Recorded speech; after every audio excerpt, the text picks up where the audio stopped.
So Concord is now officially dead. Concord servers are now offline as of September 6th.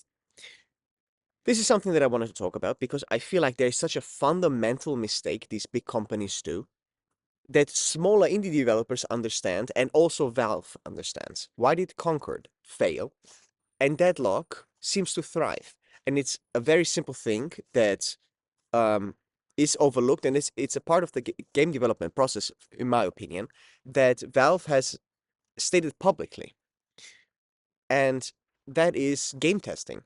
Concord was developed for 8 years. 8 years. That's a long time. It was like how much investment was it? It was like 100 million. I think it was like I hope don't quote me on that, but it was like a shit ton of money. They didn't do any playtesting. So there was just this small development team. There was probably like some PR person that was like, oh no, we need to make this socially acceptable and whatnot. And yeah, gamers don't really care about that. And it didn't playtest the game. The game looks beautiful, like aesthetic wise, but it's shit gameplay. And Valve said in multiple interviews regarding their games, so not publishing, but actually games that they develop, and they said the most crucial step in game publishing or like in game development is game testing. So they start game testing couple weeks after development starts. They don't wait years, let alone 8 years. You know how much 8 years is? That's insane. Concord didn't get game tested. And then the biggest problem that I personally have, and I think many people have, is you see all these small games succeed. Big companies believe it's a statistic thing. They believe, okay, now Sony is developing at the same time like 7 or 8 live service games.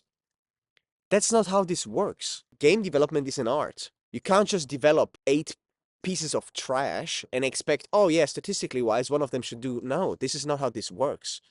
Art takes time and dedication. And that's the only thing that it really takes. And in the game development world, it takes playtesting. So this is why these small indie teams have success, because they stick with one game and try to make it good. They don't develop at the same time 8 trash games and they're like, oh yeah, man, I mean, 1 out of 10 games actually succeeds, so our odds are pretty good. No, that's not how this freaking works. Sony, I mean, they're probably not gonna watch this, but at least any other person here, I think Concord could have been successful if they simply did very basic things. I mean, apart from the marketing part that kind of sucked. And if you invest this much money, you should have a good marketing, right? Because marketing budgets are a thing and they do work, okay? But you shouldn't, like, sometimes you just overmarket and underdevelop the game. And this time you just develop the game without testing or marketing it.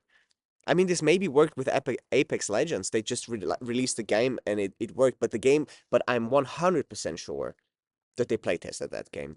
They playtested that game because otherwise it's too good for it not to be playtested. That's not how it works. You can't just take out a good game without playtesting it. Because playtesting makes a game good.